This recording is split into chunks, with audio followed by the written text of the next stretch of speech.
A man is already considered blessed when he chooses to walk with God. Such a man is marked out for fruitfulness. The Bible in Psalm 1 verse 3 says that such a man shall be like a tree planted by the rivers of water, that bringeth forth his fruit in season. His leaf shall not wither, and whatsoever he does shall prosper. This is a blessed assurance for anyone who is broken, and one who walks with God. The fruitfulness of such a man will know no bounds, because there are no bounds to anyone that God himself blesses.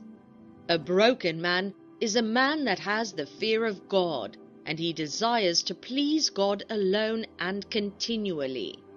When a man fears the Lord, it is the beginning of wisdom. Such a man will be fruitful because he is wise. The wisdom of God will guide his life.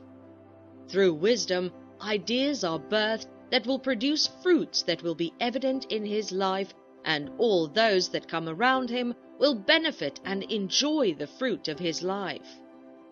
God gave Solomon wisdom as a king, and throughout the history of Israel, there was never a king like him before his reign and after his reign. The wisdom of Solomon spread through all the nations of the world, such that kings and queens travel far and near to listen to him. The wisdom was also obvious in the fruitfulness of his life and the whole nation of Israel, because gold became as cheap as anything that anyone can afford. Such is the case of any man that is broken. God will grant him wisdom that will make him fruitful in whatever he does, no matter who you are and what you do. A student, a businessman, a CEO, an entrepreneur, a politician, a doctor, a lawyer, and other professions. When the wisdom of God showers on you, you become fruitful, thereby making you a phenomenon. A broken man is an obedient man. You cannot claim to be broken and still be disobedient and rebellious. Such is not the character of a broken person. When you are a broken man, you are obedient to the instructions of God and whoever God has placed over your life. There's no way you can be fruitful when you find it difficult to do what God asks you to do.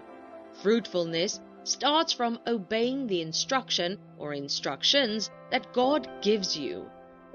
It is evident in the Bible how individuals and nations have become fruitful by obeying the instructions given to them by God. The instructions that God gives you are not really to his advantage, but largely to your betterment. Abraham answered the call of God and obeyed the instructions of God. He was so fruitful that he became a threat to the nations around him. God had to swear by himself to Abraham to bless and multiply him. Abraham's exceedingly great reward, and today billions of people are referred to as the seed of Abraham. King Saul disobeyed the instructions of God that were given to him through prophet Samuel.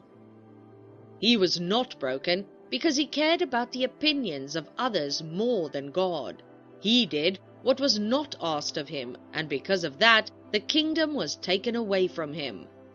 His family was almost wiped out from the surface of the earth, except for one, and fruitfulness was far away from him. There is no fruitfulness in disobedience, and there is no disobedience in brokenness. Therefore, you need to be broken so that you can be fruitful and be a blessing to all those around you. A broken man is not a proud man, but rather a humble man. To be humble is to be meek, and Jesus, teaching his disciples and other followers, said, quote, "Blessed are the meek, for they shall inherit the earth." End quote. To inherit the earth is to be fruitful. When you inherit the earth, everything that is in the earth belongs to you, and therefore yields its fruits to you. When a man is not humble, then he's considered to be proud. A proud man is not teachable. He does not take to corrections and learning new things, because he believes that he knows it all and can attain any height on his own. Pride blinds a man to see opportunities that could be life-changing and productive, thereby making him fruitful. To be fruitful, you have to learn from God first, and then your superiors or mentors in that field or area. But pride will not allow you, thereby denying you the chance of being fruitful. No one will want to work with a proud, whether as a boss or as an employer, which limits the chances of an increase, thereby affecting fruitfulness. To be humble, first of all, you have to see your sufficiency not in yourself, but in God, who is your source and sustainer. When you come to Him, you have to empty yourself of self and let Him fill you up with Himself. There's no way you carry God inside you and will not be fruitful. When God lives in you, He inspires you with ideas, initiatives, and grants you influence that makes everything you do productive and fruitful. When God gives you ideas and initiatives, it's not for you alone or temporal, it's for generations to come.